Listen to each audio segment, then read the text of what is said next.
For all the time I have been playing Terraria, believe me or not, I have been doing only quick runs and never actually stretched them, and very recently I decided why won't I just try, like one time won't hurt, right? And did you know that there is one certain Terraria mod which complements pure Terraria experience just perfectly? Well, at least as I have been told. And this mod is called Thorium, as you might have already guessed. And so, summing up, in today's video I'll be doing Thorium 100 hours playthrough, and hopefully stumble upon everything this mod offers. So 24 hours and 49 minutes in, and I decided to not waste any time, and get to the business as quick as possible. I went to the confused zombie to buy a green pointer, cause boss checklist told me to do so to fight the next boss. And turns out this was the blood chamber I was looking for. I actually got quite lucky to find this naturally without any green pointers. And I got straight into the fight. The boss I'm fighting is named Viscount, or Viscount, I don't know, correct me if I'm wrong. It looks like a vampire and a hamster hybrid. Curious. But this boss actually surprised me, cause it was the first actually difficult boss I have fought so far. But regardless of his difficulty, he's still a fun boss to fight, having a nice pool of various attacks, ranging from dropping blood and shooting the bouncing discs, to causing boulders to fall from the ceiling and even dropping himself to stun lock you. Just as a standard Thorium boss, the intensity of the fight raises over time, and when he is low he can even enchant you and turn into a bat, literally making you helpless and hopeless in this state, but very agile on the other hand. But despite him doing all that, I still managed to take him out. If I would have to rate this boss, I would probably place him in a solid A tier. I have opened his bag and got a new scythe, and it's kinda weak. Only thing that makes it viable is that you can throw it, but I didn't really use it because you need to spam your right click to continuously throw it, and also a mount that turns into a bat, just like in the fight. And that's probably the least I could get from Viscount. There were much more things to acquire, like this barbed weapon, for example. So after a quick fishing break, I got another minecart by the way. Gosh darn it, stop please. I went to farm the boss. And it's easy to say that because I lost immediately. It's always when I kill a boss I feel confident that I can beat it again. It doesn't seem to work like that because I lost again. So next time I grabbed my buffs and it did help. It didn't help me to get what I desired though. I immediately killed him again, but no luck. So I decided that this is enough for now and swapped my focus on the Queen Bee, and after mysteriously failing to build the arena... What did just kill me? Something ain't right! Wait, it's that creature over here, and succeeding to do so later. I have thrown myself into the fight, and it was nothing special. It was much easier than the Viscount, despite being a boss after the Viscount in the checklist book. I made a short work of it. So I opened the bag and got the honey hearts, which is completely useful. I mean useless, unsurprisingly. Only thing I have crafted from the Queen Bee materials is the bee flute, whatever it's called. It was literally harmless on the first view, but then I discovered that you actually need to press the right click to actually attack. I thought it would make the Viscount grinding easier. However, I was proving wrong in the first seconds of fight. This is a literal garbage of a weapon. That's why I lost. Yeah, I'm a bat with a bat tied to me again. And by the way, I am fighting a bat. Still no barbed weapon. I'm actually running low on the summon material. And next time he at least dropped the Dracula Fangs, the thrower weapon, which I tested in the next fight and they were probably better than my bard loadouts. And also, how do you like my Naruto drip? The traveling merchant sold it to me. I hope it's not the last Naruto reference in the mod I will run into. I still beat the Viscount, but I'm not used to being a thrower in this mod. And guess what? I got nothing from the bag except for more Dracula Fangs. And after one more Viscount kill and one more failed attempt to get the bard weapon, I decided to give myself a fishing break. I just love sometimes being a chill guy in a chill environment. Excuse me, what the actual f*** are you doing in my house? However, from the Angler's Quest I finally got the golden fishing rod. It gets even more chill from now on. But what is not chill is the Viscount, cause after 2 more tries and 2 more bags I didn't get the bard weapon I wanted, and I ran out of summoning materials. So instead I went into the jungle to finally find the remaining 2 anklets of the wind. And why does it always happen?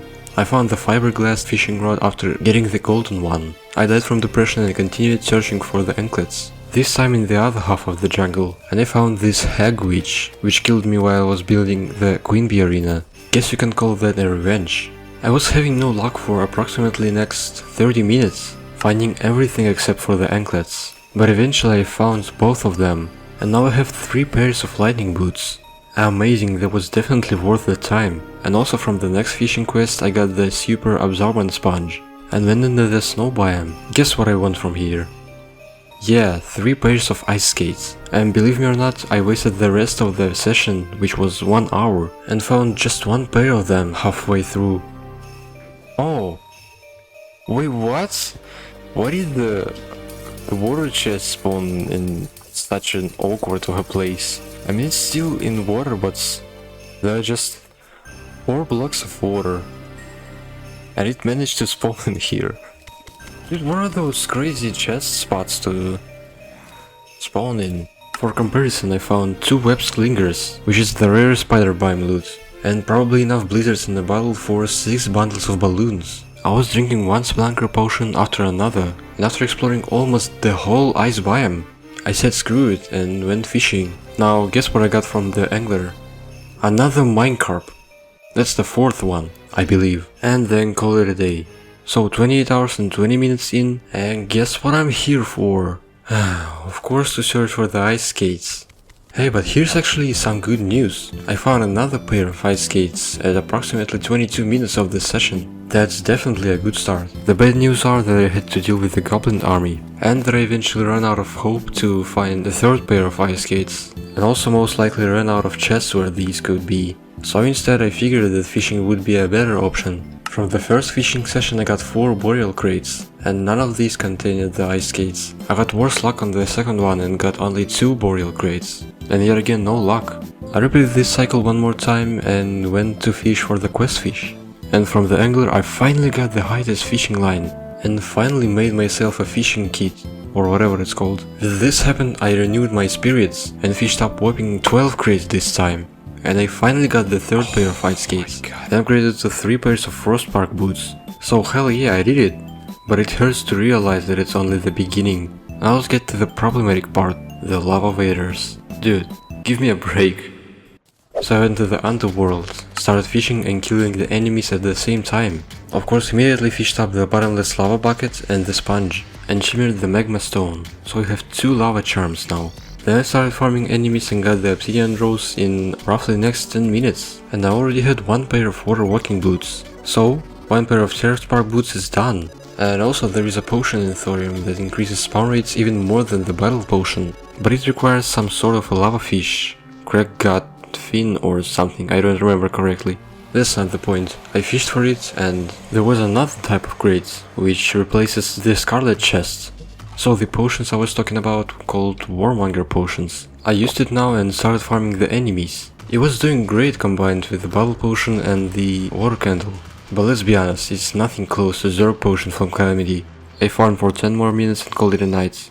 Almost 31 hours in and I decided to leave the Terrasparks farm for a while. Instead I will go building in the snow biome. And of course, as soon as I started preparing the terrain, it started raining slime. It's just a classical 100 hours playthrough situation at this point. And also, while I was building this, the Deerclops decided to spawn, but I didn't wanna fight him yet. The next boss I'm planning to take on is Skeletron. I'll ignore it for now. And also, somewhere while building, I have mercilessly murdered the traveling merchant that was screwing around my base. I tried to maintain the cozy atmosphere in this building.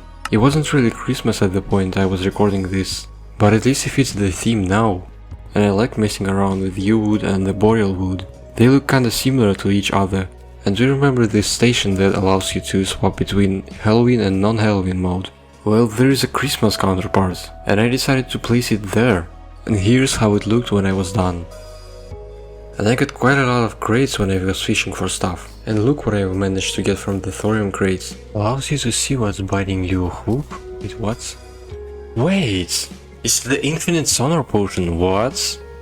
Hold up. Hold up. Wait a minute. That's the infinite sonar potion, what? That's so cool. Didn't I say how much I like the unique things that thorium adds yet? Well, I guess now is the perfect time. But that's not it yet about the crate contents. What is that fish head? Woman want me, fish fear me. That's a certain YouTuber reference. So I decided to frame this hat for the honor of a certain YouTuber incorporated. Alright, enough screaming around, let's get to the business. I mean the Underworld enemies forming. After some time have passed, I decided that it's not gonna cut it. I mean, it seems like I don't have enough luck yet, so I've been fishing in the desert. After fishing up 31 oysters, I went to ask the angler for a quest, so I caught the fish, and what do you think he gave me? Another minecarp, you're kidding me. I have lost count at this point. I swear, if I will ever collect every minecart in Terraria, I will not be able to fish that up for ages. I mean, that's just how Terraria works. Oh, and also I got 0 pink pearls from the oysters. For the 5th next oyster. Oh, I got it! And while the fishing potion lasted, I decided to not miss the opportunity and go fishing in the Underworld. And from the scarlet crates I have fished up, I got the loot arang.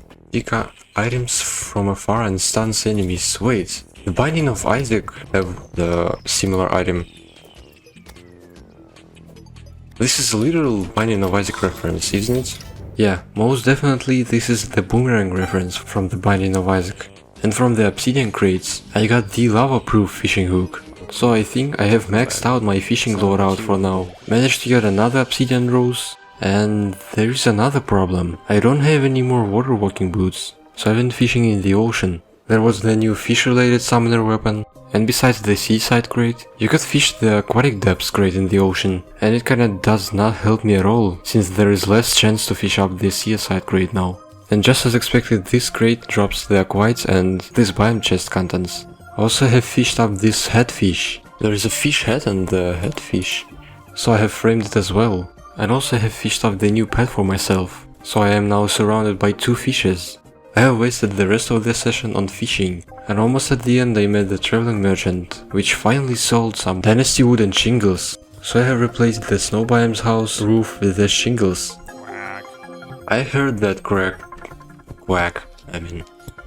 33 hours and 45 minutes in, it is now time to get the terrace park crafting situation over with, and after about 25 minutes of fishing and not getting a single pair of water walking boots, I have suddenly decided that it would be better to just look for them in caves. How naive, isn't it? That's basically how I just wasted 45 minutes of my life.